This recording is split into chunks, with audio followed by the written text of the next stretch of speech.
The signal came on a Tuesday morning. Dr. Sarah Chen was the first to see it at the Deep Space Network facility in California. She had been drinking her third coffee of the day when her screen lit up with something that should not exist. The pattern was too regular to be natural, too structured to be noise. She called her supervisor. Her supervisor called Washington. Within 6 hours, every major government on Earth knew the truth. They were not alone in the universe, and whatever was out there was coming.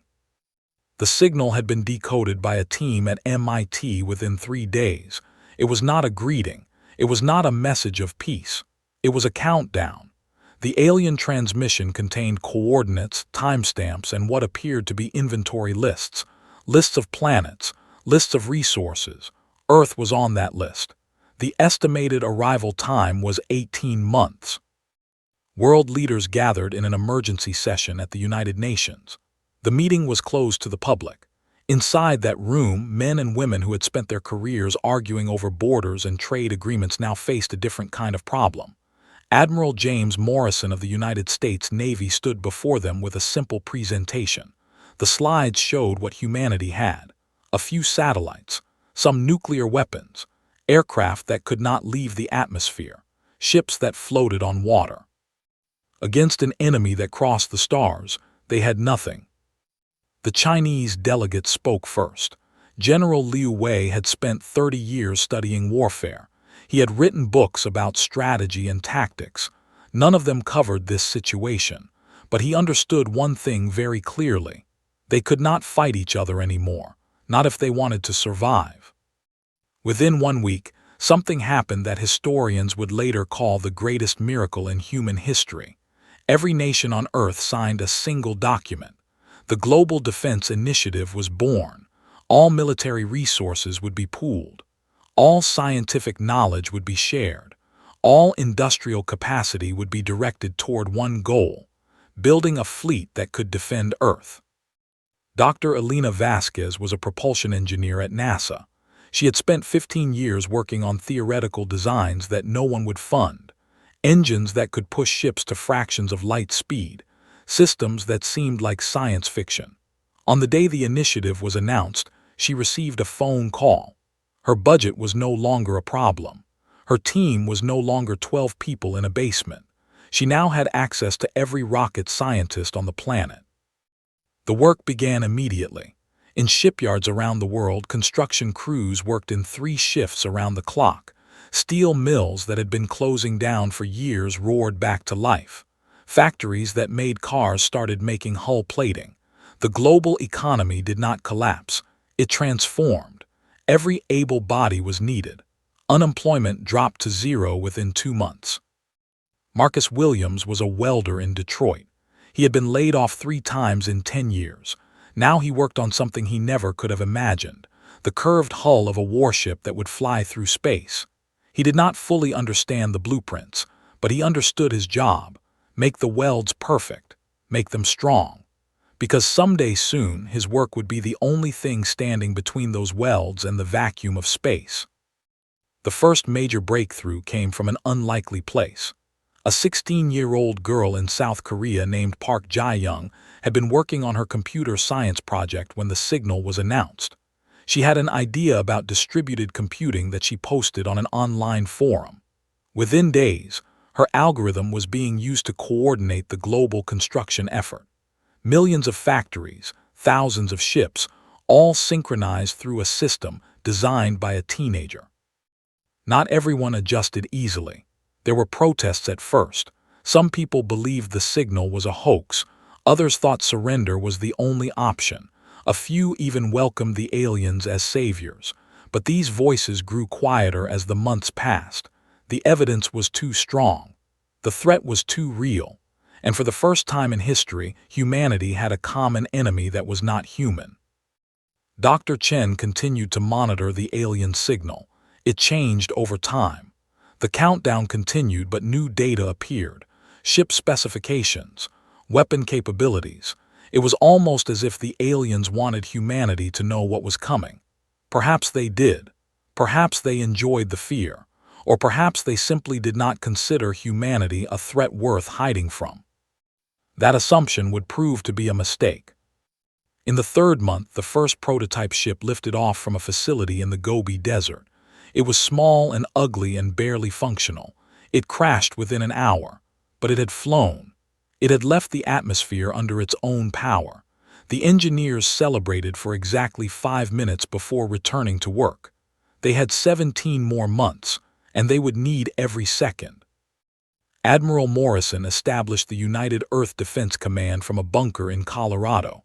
Officers from every nation served side by side. Russian generals worked with American colonels. Chinese strategists planned with European admirals. The old rivalries did not disappear. They simply became irrelevant. There was no time for politics when extinction was on the calendar. The psychological toll was immense. Therapists were in short supply. Suicide rates climbed before stabilizing. People coped in different ways. Some found religion. Others found purpose in the work. Many simply focused on the present moment because thinking about the future was too frightening. But humanity did not break. It bent and struggled and suffered, but it did not break. By month 6, the shipyards were producing hulls at a rate that would have seemed impossible before the signal. The designs were not elegant. They were not pretty. They were functional. Boxes with engines and weapons and life support systems. Form followed function, and the function was war.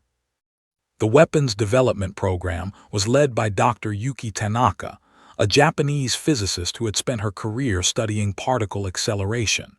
She had once dreamed of using her knowledge to unlock the secrets of the universe. Now, she used it to build weapons capable of destroying enemy ships. The moral weight of this work kept her awake at night, but she continued because the alternative was unthinkable. Her team developed 3 primary weapon systems. The first was a kinetic launcher that could accelerate metal slugs to devastating speeds, simple but effective. The second was a directed energy weapon based on laser technology, more complex but more precise. The third was something new, a warhead that used compressed antimatter. The first test of this weapon vaporized an asteroid the size of a small mountain. Dr. Tanaka did not celebrate. She simply noted the results and continued working. Meanwhile, Dr. Vasquez had solved the propulsion problem. Her engine design used a combination of fusion power and ion thrust. It was not fast by science fiction standards. Ships would not travel at light speed, but they could accelerate continuously for days or weeks. They could maneuver in ways that would crush an unprotected human body. The pilots would need special suits and training to survive the forces involved. The pilot training program began in month 4. Candidates were selected from air forces around the world. Fighter pilots, test pilots, and astronauts formed the core group. But the program was open to anyone who could pass the physical and mental tests. A surprisingly large number of civilians volunteered. Teachers, doctors, farmers, office workers. People who had never flown anything more advanced than a commercial airplane signed up to learn how to fight in space. Commander Alexandra Reyes was put in charge of training. She was a former shuttle pilot who had logged more hours in space than almost anyone alive.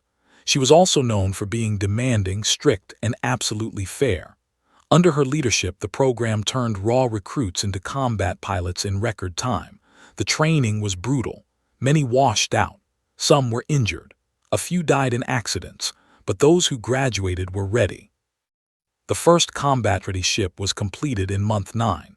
It was called the Unity, and it represented everything humanity could achieve when it worked together. The hull was forged from steel produced in China. The engines were designed in Japan and built in Germany. The weapons came from Russia and America. The software that controlled everything was written by programmers from 30 different countries. Captain David Okonkwo of Nigeria was selected to command the Unity. He had been a naval officer for 20 years before transferring to the space program. He was calm under pressure, respected by his crew, and practical in his thinking. When asked about the honor of commanding humanity's first warship, he simply shrugged and said he hoped he would not have to fire a single shot. But if he did, he would not miss. The fleet grew rapidly after the Unity. By month 12, 50 ships had been completed. By month 15, that number had reached 200. Each ship was given a name voted on by the public. Names from every culture and language. Defender and Guardian in English. Shenlong from Chinese mythology. Mjolnir from Norse legends. Names that carried the weight of human history into the stars. The alien signal continued to provide information. Dr. Chen and her team analyzed every byte of data. They learned that the approaching force was called the Collective. It was not a single species but a confederation of races that had been expanding through the galaxy for thousands of years. They did not conquer through diplomacy or trade. They consumed. Planets were stripped of resources.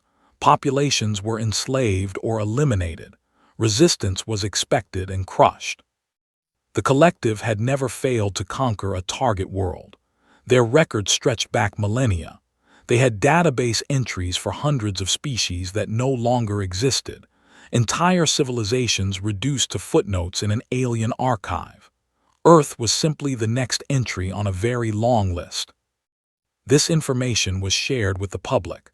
There was debate about whether to reveal the full truth.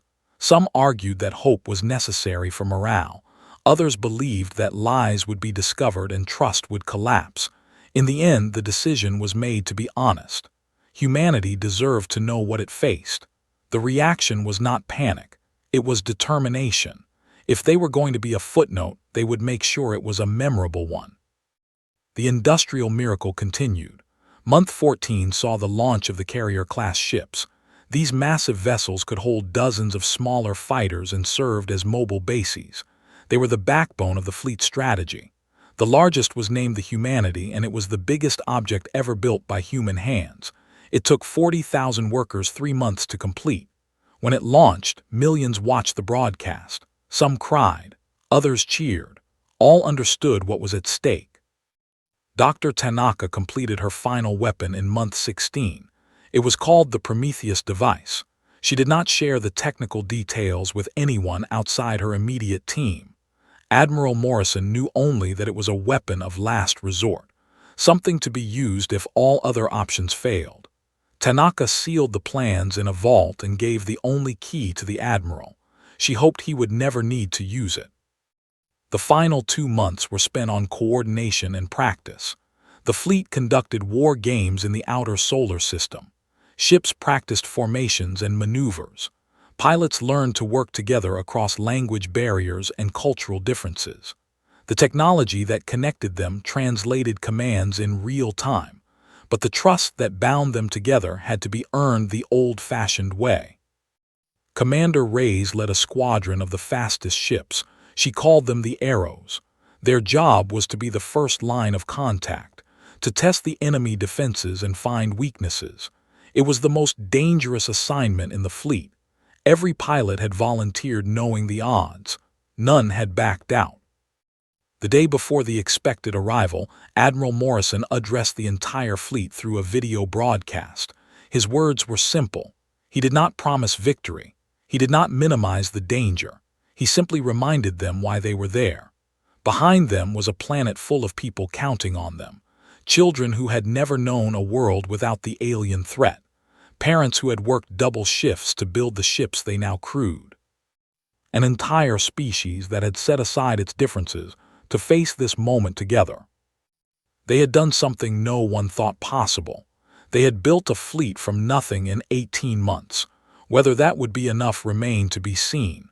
But whatever happened next, humanity would face it standing up. The collective fleet emerged from beyond the orbit of Neptune. Sensors detected the energy signature first. Then visual confirmation followed. The alien ships numbered in the thousands. They were elegant in a terrible way. Curved hulls that seemed to flow like liquid metal. Formations that moved with perfect synchronization. Against them, the human fleet looked crude and clumsy. Boxes versus sculptures. Industry versus art. Admiral Morrison studied the tactical display from his command center aboard the Humanity. The enemy fleet was spreading out in a formation that his analysts identified as standard for the collective. They had seen this pattern in the intercepted data. It was designed to encircle and overwhelm. The aliens would try to surround the human fleet, and destroy it from all directions simultaneously. The admiral made his first decision. The human fleet would not wait to be surrounded. They would attack. Commander Reyes received the order with a grim smile. Her arrows were already at the front of the formation. She toggled her communication channel and spoke to her pilots. Keep moving. Stay unpredictable. Find their weak points. Do not die for nothing. The first engagement happened at a distance of 200,000 kilometers. Human kinetic weapons launched their opening salvo. Thousands of metal slugs accelerated to enormous speeds. The aliens responded with energy shields that absorbed or deflected most of the impacts, but not all. Several enemy ships shuddered under the assault. One exploded in a flash of light. First blood went to humanity. The collective did not seem surprised or concerned. They continued advancing according to their formation. Their weapons began firing. Beams of intense energy lanced through space. They were more accurate than the human weapons, more powerful. 2 human ships were destroyed in the first minute of return fire, then 3 more. The cost of attacking was already being paid. Captain Okonkwo on the Unity led his squadron into a flanking maneuver. He had studied the alien formation patterns for months. He knew they had blind spots. Every system had inefficiencies. The trick was exploiting them before the enemy could adapt. His ships curved around the edge of the battle, using the cover of an asteroid field to mask their approach. The Unity struck from an unexpected angle. Its weapons tore into the side of an alien cruiser that had been focused on the main fleet. The ship broke apart under the sustained fire. The crews of nearby human vessels cheered on the communication channels, but Okonkwo silenced them quickly. This was just the beginning. The real battle had not yet started. He was right. The collective adapted faster than expected. Within 10 minutes, their formation had shifted to account for the flanking attack.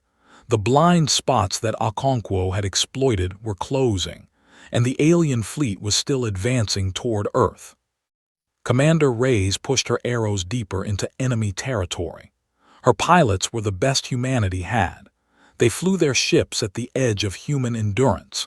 G-forces that would have killed an unprotected person were absorbed by their suits and training. They dodged and weaved through enemy fire with reflexes that seemed impossible. She lost her first pilot in the 3rd hour of battle, Lieutenant Kim of South Korea. His ship was caught in a crossfire between 2 alien vessels. There was no time to mourn. Reyes marked his position for later recovery and continued fighting. She lost 2 more pilots before the 4th hour ended. Each loss carved a piece from her heart, but she did not stop. She could not stop. The collective sent a message during a brief pause in the fighting. It was translated automatically by the human communication systems. The message was simple. Surrender now and your species will be spared extinction. You will serve the collective. Resistance only delays the inevitable. Admiral Morrison's response was equally simple. He did not bother with words. He ordered the fleet to increase the attack. The aliens would get their answer in fire and metal. By the 6th hour, both sides had taken significant losses. Humanity had lost nearly 50 ships. The collective had lost perhaps twice that number.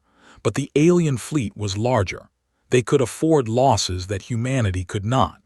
The mathematics of the battle were slowly turning against the defenders. Dr. Chen was still analyzing data from her station on Earth. She noticed something odd in the alien communications, a pattern that did not match the rest of their signals. She flagged it for Admiral Morrison. It appeared to be command and control signals. All alien ships were responding to directions from a single source, a large vessel near the center of their formation. Cut off the head and the body might fall. Morrison immediately reorganized the fleet strategy. The command ship became the primary target. All available forces would concentrate on creating a path to that vessel. It was a gamble. If it failed, the human fleet would be scattered and vulnerable. But if it succeeded, the battle might turn. Captain Okonkwo volunteered the Unity to lead the assault. His ship had proven itself capable of surviving in the heart of enemy territory. Admiral Morrison approved the plan. The Unity would spearhead the attack. Commander Reyes and her remaining arrows would provide cover. Everything humanity had built in 18 months would be focused on one objective. The push began at hour 8. Human ships formed a wedge formation with the Unity at the point. They punched through the first layer of alien defenders with concentrated fire. Losses were heavy on both sides, but the wedge held. It pushed deeper into enemy territory. The collective responded with everything they had. Ships converged from all directions to stop the advance. The space around the wedge became a chaos of weapons, fire, and explosions. Communication channels filled with distress calls and damage reports. The human fleet was bleeding, but it was not dying. Commander Reyes saw an opening, a gap in the enemy formation that would close in seconds. She did not wait for orders. She pushed her arrow to maximum acceleration and shot through the gap. 2 of her pilots followed. The rest could not keep up. The command ship was ahead. It was larger than any human vessel. Its hull was covered with weapons platforms and sensor arrays. It radiated power and authority, and it was now within range of 3 small human fighters that should not have been able to get this close. Commander Reyes knew she would not survive the next few minutes. The math was simple. 3 small ships against the most heavily defended vessel in the alien fleet. Her weapons could damage it, maybe even cripple it, but escaping afterward was not realistic. She accepted this truth with the same calm that had carried her through 20 years of spaceflight. She transmitted her final orders. All weapons on the command center, ignore everything else. Make it count. The 3 arrows opened fire simultaneously. Their weapons were small compared to the capital ships, but they were precise. They had been designed to target specific systems, power nodes, sensor clusters, communication arrays. The alien defenses struggled to track such small and fast targets at close range. The command ship began to take damage. Secondary explosions rippled across its hull. Its shields flickered and failed in sections. The alien vessel was not destroyed, but it was hurt. And for the first time in the battle, the perfectly coordinated collective fleet began to show cracks in its formation. Commander Reyes saw this. She also saw the weapons platforms turning toward her. She had seconds left. She used those seconds to transmit everything her sensors had gathered. The location of the damage, the patterns in the alien response, information that might help the fleet finish what she had started. Then her ship was gone. A direct hit from an alien weapon vaporized it in an instant. Her 2 wingmen followed moments later. They died as they had lived, together, fighting for something larger than themselves. Captain Okonkwo received the transmission from Reyes just before her death. He understood immediately what she had given them. The command ship was vulnerable. Its shields were down in a specific sector. The Unity could reach it if they moved now. He pushed his ship beyond its design limits. Warning alarms filled the bridge. The hull groaned under the stress of acceleration. His crew worked in silence, each person focused entirely on their task. They trusted their captain.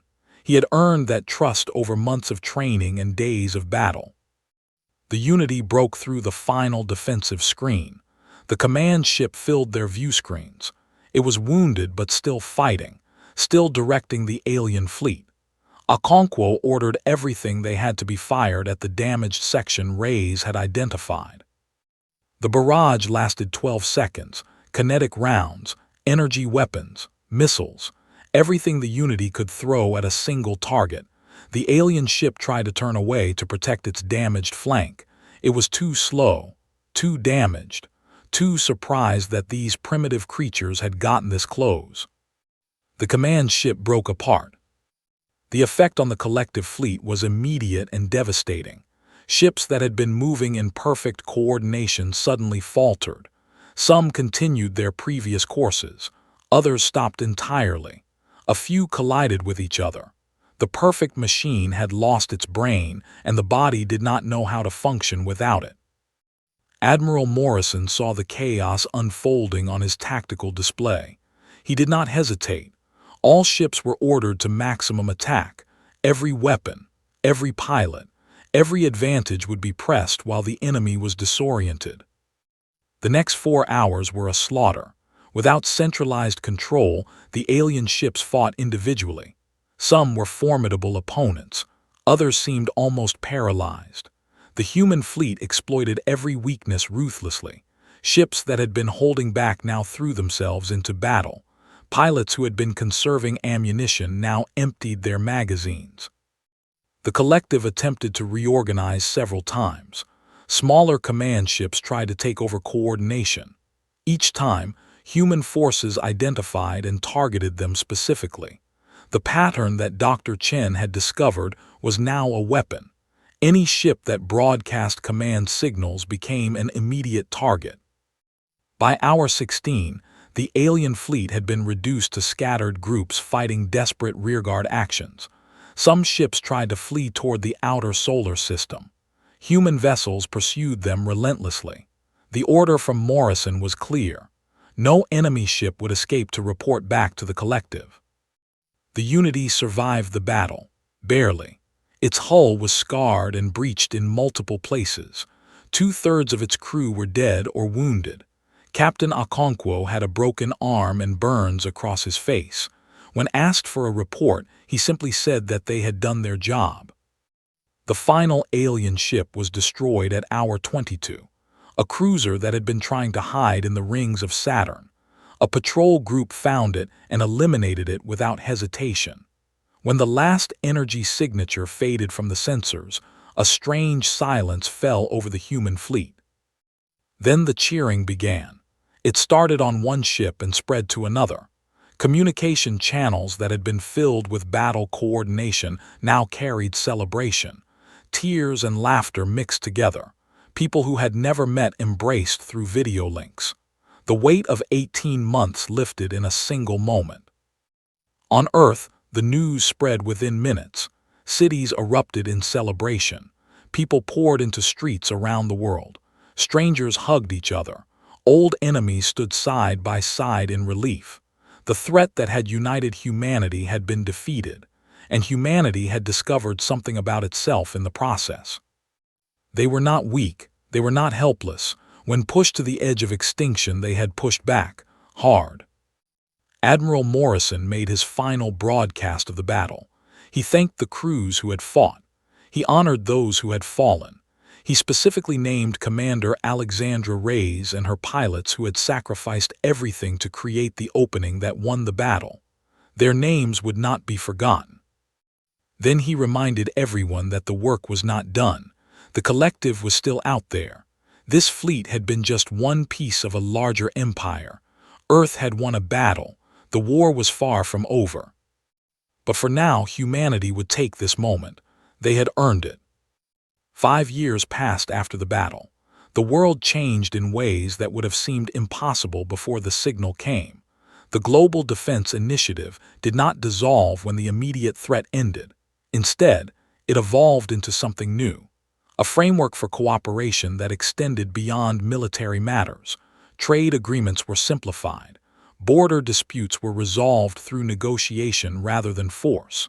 The habits of working together had become ingrained. The fleet grew. New ships were built with lessons learned from the battle. Better armor, faster engines, more efficient weapons. The crude boxes that had fought the collective were replaced by vessels that represented the best human engineering could achieve.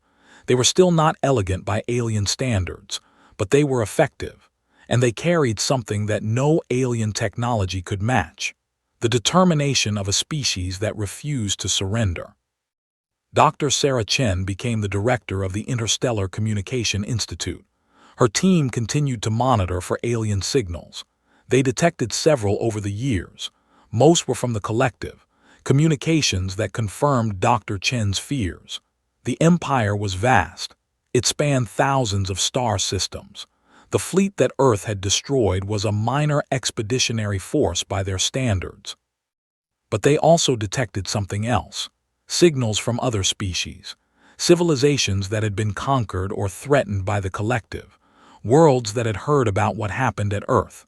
The story of a primitive species that had built a fleet in 18 months and destroyed an invasion force was spreading through the galaxy. To some, it was a myth. To others, it was hope. Dr. Elena Vasquez continued to improve her engine designs. Her team achieved breakthroughs that she had once thought were decades away. Ships could now reach neighboring star systems within years instead of centuries. The first interstellar probes were launched. Humanity was no longer confined to a single solar system. They were reaching outward, exploring, preparing. Dr. Yuki Tanaka retired from weapons development. The Prometheus device remained sealed in its vault. She hoped it would never be needed. Instead, she turned her attention to defensive technologies. Shields and armor that could protect ships without the need for devastating offensive power. She published her research openly, believing that defense should not be a secret. If other species faced the collective, perhaps her work could help them survive. Captain Okonkwo was promoted to admiral. He led the first expeditionary fleet, a force designed to respond to threats before they reached Earth. His ships patrolled the outer edges of human space, ready to face whatever came next. He kept a picture of Commander Reyes on his desk, a reminder of the price that had been paid, a reminder of why he continued to serve. Park Jae-young, the teenager whose algorithm had helped coordinate the construction effort, became a leader in human-computer science. Her systems now managed everything from interstellar communication to resource allocation. She was offered jobs by every major institution on Earth. She chose to remain independent, working on projects that interested her. Her latest work involved artificial intelligence designed to assist human decision-making without replacing it. She believed that the lesson of the invasion was clear. Technology was a tool. Humans were the ones who decided how to use it. Marcus Williams, the welder from Detroit, continued to build ships. He trained younger workers in the craft he had mastered. His welds remained perfect. His standards remained high. Sometimes he would watch the ships he had helped build lift off toward the stars. He never got tired of that sight. Each launch was proof that ordinary people could do extraordinary things when they had a reason to try. The collective sent another signal after 3 years. It was not a countdown. It was not a threat. It was a question. How had Earth defeated their fleet? They demanded an explanation. Their records showed no technology that should have been capable of such a victory. They wanted to understand. Humanity never responded to that signal. Let them wonder. The memorial for those who died in the battle was built on a hill overlooking the Pacific Ocean. The names of every person who had fallen were carved into black stone. Over 3,000 names, pilots and engineers, officers and enlisted, men and women from every nation. They had come from different cultures and spoke different languages. They had died for the same cause.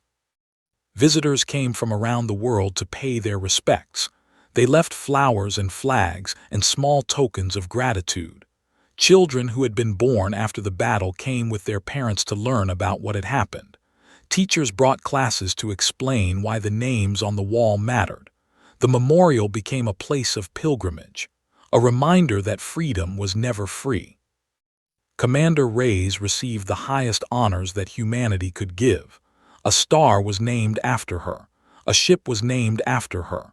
Her face appeared on currencies and stamps, but those who had known her said she would have been embarrassed by all the attention. She had not fought for glory. She had fought because someone needed to, and she had been willing to be that someone. 10 years after the battle, humanity made first contact with an alien species that was not hostile. The Valdari were a peaceful civilization that had been hiding from the collective for centuries. They had detected human ships entering nearby space and had decided to take a risk. They wanted to meet the species that had achieved the impossible. The Valdari ambassador asked the human delegation a simple question. How had they built a fleet so quickly? The humans tried to explain. Industrial coordination, global cooperation, the motivation of survival. The ambassador listened carefully and then said something that surprised them. Other species had faced similar threats. Other species had tried to unite against the collective. They had failed. Something was different about humans, something that the Valdari could not quite define, a stubborn refusal to accept the odds, a willingness to sacrifice for strangers, a capacity for transformation that seemed almost miraculous. The human delegation did not have a good answer. They were not special in any obvious way. They had the same limitations as any biological species: fear and selfishness and short-sightedness. But somehow, when the moment demanded it, they had overcome those limitations. They had become something more than they had been. Perhaps that was the answer. Not that humans were better than other species, but that they refused to believe they were beaten, even when the mathematics said they should lose, even when history suggested they would fail. They kept trying. They kept building. They kept fighting. The Valdari became the first of many allies. As humanity expanded into the galaxy, they found other species willing to stand against the collective. A coalition began to form, ships from different worlds flying together, technologies being shared, strategies being developed. The collective had made an enemy that kept growing stronger. Years later, an elderly woman visited the memorial on the hill by the ocean. She walked slowly among the names carved in stone. She had been a young engineer during the construction effort. Now, she was a grandmother with children who had never known a world threatened by invasion. She stopped at one name and traced the letters with her finger. Commander Alexandra Reyes. The old woman whispered a thank you that no one else could hear. Then she stood in silence, watching the sun set over the Pacific. Somewhere out among the stars, ships with human names patrolled the darkness. Somewhere out there, the descendants of those who had built a fleet in 18 months continued to stand guard. The collective was still out there. The war was not over. Perhaps it would never truly be over. But humanity was ready. They had proven what they could do when pushed to their limits, and they had discovered something important about themselves in the process. They were not alone anymore. Not in the universe, surrounded by enemies and allies alike. And not on Earth, where the old divisions had given way to something new. They had united once to survive. They stayed united because they had learned it was better that way. The signal that had once promised doom had become the catalyst for transformation. The threat that should have destroyed them had made them stronger. And the fleet they had built in 18 months had become the foundation of something that would last for generations. Humanity had faced its greatest test and passed. Whatever came next, they would face it together. They would face it standing up, and they would never ever give up.